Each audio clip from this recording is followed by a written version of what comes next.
നമസ്കാരം, ഞാൻ Rakesh M G.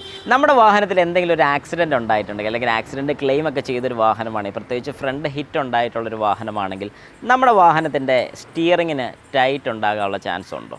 ഇങ്ങനെ ഒരു സംശയം എൻ്റെ ഒരു സബ്സ്ക്രൈബർ ചോദിച്ചിട്ടുണ്ടായിരുന്നു. നെസ്തർ ഖാനാണ് ഇത് ചോദിച്ചിരിക്കുന്നത്. ചോദ്യം ഇങ്ങനെയാണ്: വണ്ടി ഇടിച്ചത് കൊണ്ട് ഈ കംപ്ലയിൻറ്റ് വരുമോ? അതായത് സ്റ്റിയറിംഗ് ഹാർഡ് ചെയ്തതിൻ്റെ വീഡിയോയ്ക്കകത്താണ് ഈ ചോദ്യം വന്നിരിക്കുന്നത്. ഓക്കെ, അപ്പോൾ ശരിക്കും പറഞ്ഞു കഴിഞ്ഞാൽ നമ്മുടെ ഈ പറഞ്ഞതുപോലെ പവർ സ്റ്റിയറിംഗ് ഹാർഡ് ആകുമോ എന്ന് ചോദിച്ചു കഴിഞ്ഞാൽ 100% വാഹനത്തിലൊരു ഫ്രണ്ട് ആക്സിഡൻറ്റോ കാര്യങ്ങളൊക്കെ ഉണ്ടായിട്ടുണ്ടെങ്കിൽ ഹാർഡാകാനുള്ള ചാൻസസ് കൂടുതലാണ്.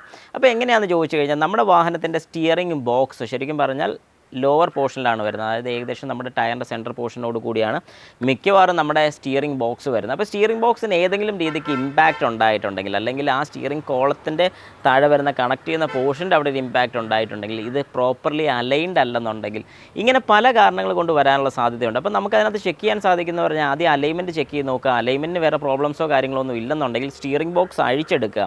സ്റ്റിയറിംഗ് ബോക്സ് അഴിച്ചെടുത്തതിന് ശേഷം ഡാമ്പർ ബുഷും കാര്യങ്ങളൊക്കെ അതിൻ്റെ ടോർക്കിലാണോ എന്ന് കൺഫേം ആക്കുക. രണ്ട് സൈഡിലെയും ടൈറോയ്ഡ് എൻഡും ബോൾ ജോയിൻറ്റും കാര്യങ്ങളൊക്കെ ഓക്കെ ആണോ എന്ന് കൺഫേം ചെയ്യും. ഇതൊക്കെ വിഷ്വലി നമുക്ക് ഇൻസ്പെക്ട് ചെയ്യുമ്പോൾ മനസ്സിലാവും.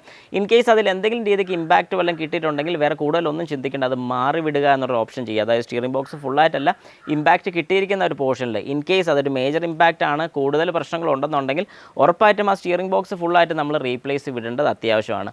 ഇനി ചെറിയ രീതിക്ക് മാത്രം ഒരു ഹിറ്റ് ഉണ്ടായിട്ടുള്ളൂ, നമ്മുടെ വാഹനത്തിൻ്റെ ഫ്രണ്ട് പോർഷൻ കൊണ്ട് ആ കൊളീഷൻ ഉണ്ടായി, ടയറിൻ്റെ ഭാഗത്തോ കാര്യങ്ങൾക്ക് ഒന്നും പ്രശ്നങ്ങൾ വന്നിട്ടില്ലെങ്കിൽ ഒരു കാരണവശാലും നമുക്ക് ഒരു പ്രോബ്ലം വരുമെന്ന് ഞാൻ പറയത്തില്ല. പക്ഷേ നല്ല രീതിക്ക് ഇമ്പാക്റ്റ് ഉണ്ടായിട്ടുണ്ട്. അതായത് നമ്മുടെ സ്റ്റിയറിങ്ങിൻ്റെ ബോക്സ്, സ്ട്രട്ട്, അതായത് നമ്മുടെ ഷോക്ക് അബ്സോർവർ കാര്യങ്ങളൊക്കെ വളഞ്ഞു പോവോ, ഒടിഞ്ഞു പോവോ, ബെൻഡായിട്ടുണ്ടോ, ഇങ്ങനെയൊക്കെ ചെയ്യുകയാണെന്നുണ്ടെങ്കിൽ അതിൻ്റെ കൂട്ടത്തിൽ സ്റ്റിയറിംഗ് ബോക്സും കൂടെ ഉറപ്പായിട്ടും മാറി വിട്ടോണം. ഇൻ കേസ് ചെറിയൊരു ഇമ്പാക്റ്റ് പോലും അവിടെ ഉണ്ടായിട്ടുണ്ടെങ്കിൽ നമുക്ക് ചിലപ്പം വിഷ്വലി കാണാൻ സാധിക്കത്തില്ല. അതുകൊണ്ട് നമുക്ക് അങ്ങനെ എന്തെങ്കിലും ഒരു ഇമ്പാക്റ്റോ കാര്യങ്ങളൊക്കെ ഉണ്ടായിട്ടുണ്ടെങ്കിൽ നമ്മളും കൂടെ അവരുടെ അടുത്ത് ചെല്ലുക, നമ്മൾ ചെക്ക് ചെയ്ത് നോക്കുക. നമ്മൾ അവരോട് പറയുക, സ്റ്റിയറിംഗ് ബോക്സും കാര്യങ്ങളൊക്കെ ചെക്ക് ചെയ്ത് കൺഫേം ആക്കാൻ പറയുക. കാരണം ചെറിയ രീതിക്ക് ബെൻഡുള്ളൂ എന്ന് വിചാരിച്ചുകൊണ്ട് വെച്ചുകൊണ്ടിരിക്കരുത്. അത് ഉറപ്പായിട്ടും നമുക്ക് ഇൻഷുറൻസ് ക്ലെയിമിൽ കിട്ടുന്നതാണ്. കാരണം ഏതായാലും ബമ്പർ ടു ബമ്പർ ഇൻഷുറൻസ് ആണ്.